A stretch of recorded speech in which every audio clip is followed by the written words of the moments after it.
Gordon, as we get closer to the Republican presidential primaries, we're learning more about what voters of faith want in a candidate. As Jennifer Wishon reports, we're also hearing from the candidates about how faith helps them to handle the campaign grind. For evangelical voters, the issues of life and marriage are constant.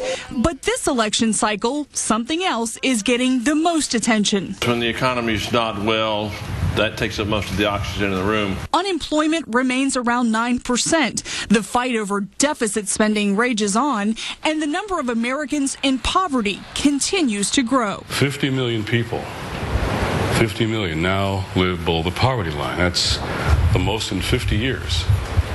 20% of our children. Recently, Southern Baptist leader Richard Land and progressive evangelical Jim Wallace debated religious issues facing voters in 2012. Their philosophies often differ. Land lines up more with the Tea Party on, say, health care. You're making it far more difficult for a person on Medicare to find a doctor.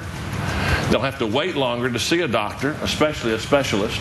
And they'll have to wait longer between the time they see that specialist and the time they get treatment. While Wallace camps more with the Occupy Wall Street movement. And my theology says if you're against the concentration of power in one place, Washington, you should be also concerned about the concentration of power in other places like Wall Street. They see potential common ground on immigration and education. And another thing they agree on, religion does have a role in the race for president. A recent poll suggests 2/3 of voters agree. 39% say it's very important for a candidate to have strong religious beliefs. 28% say it's somewhat important.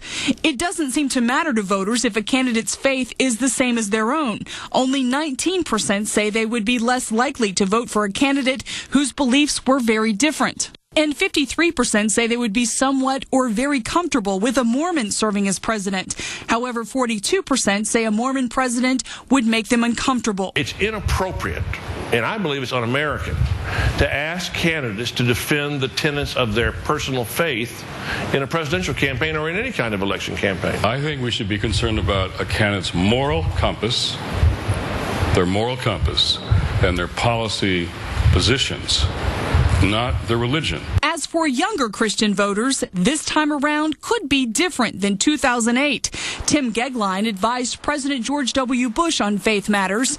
He says hope and change may not fly in 2012. To young Christians, hope and change is something that idealistically appeals to them. And I think that hope and change as a tactic, in fact, was appealing to a lot of young Christians. But I think that now that 3 years have passed and young Christians have said, is that the hope and change that I really, I wanted and appealed to me? I think that there is that question mark. Jennifer Wishon, CBS.